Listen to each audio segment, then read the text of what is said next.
Let us begin tonight with a leaked internal document from the Directorate of Immigration Services revealing a shocking trend by President William Ruto's administration to dish out Kenyan passports to foreign individuals for what can only be perceived as private and personal purposes. From a high-profile Zimbabwean entrepreneur to high-ranking figures from the Sudan rebel Rapid Support Forces, the list of questionable issuing of Kenyan passports is growing long. Political activist and presidential aspirant Boniface Mwangi blew the whistle today, posting on social media the alleged leaked document packed with a list of foreigners who are now Kenyan passport holders. Brenda Wanga reports. The list, allegedly sourced from the Immigration Department, shows a surge in both new and renewal passport applications for individuals whose ties to Kenya are at best a mystery and at worst a national security threat. Among the names processed in recent months are those belonging to the inner circles of foreign political factions currently embroiled in conflict in Sudan.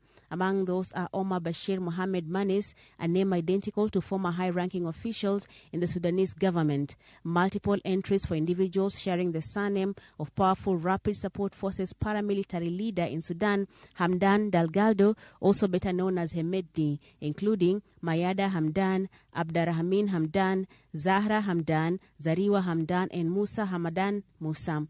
A separate document from the United States also shows that Algoni Hamdan Dagalo, a designated individual for his links to the Rapid Support Forces, holds a Kenyan passport.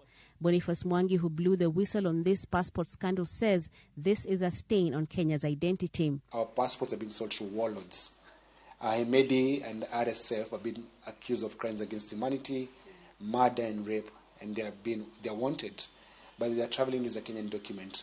So what actually happens as a Kenyan, when you travel with a Kenyan passport, and become suspicious because you don't know who is a legit Kenyan and a non-Kenyan who bought a passport. Also included on that list is controversial flamboyant Zimbabwean businessman and socialite Wicknell Munodani Chivayo, named at the center of massive graft probe in Zimbabwe.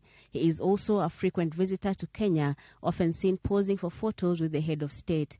The issuance of Kenyan passports to people with suspect background goes beyond corruption, according to Mwangi. So the Kenyan document is very sacrosanct. It's like our identity. Now, our government is selling our identity to foreigners for maybe the price of beans, or I don't know what's the reason why they're selling the passports to foreigners. According to Mwangi, these individuals were issued passports unprocedurally. To get a passport in Kenya, one must prove that they are citizens by birth by producing a national identity card and a birth certificate. For foreigners, one must have resided in Kenya for at least 7 years and must be proficient in Kiswahili or English. They also must have made a tangible contribution to the country's economy or society, and their application must be gazetted. Some of the persons on this list appear to have bypassed the 7-year residency requirement. Mwangi now wants those passports revoked and those responsible for this breach be held accountable. And number 3, the people who are involved in issuing the fake passports should be first fired, then investigated and taken to court. So heads must roll, but rolling is not being fired enough. People must go to jail for selling Kenyan sovereignty. Former Chief Justice, in a post on his official X handle, also condemns the issuance of the passports to the Sudan leader, calling for the immediate revocation of the same. He states that Kenyan citizenship should not be extended at the convenience of power, as it amounts to a state's declaration that the bearer is one of us. Efforts to get a response from the Ministry of Interior on this matter did not yield results, as our inquiries went unanswered. Brenda Wanga, Citizen TV.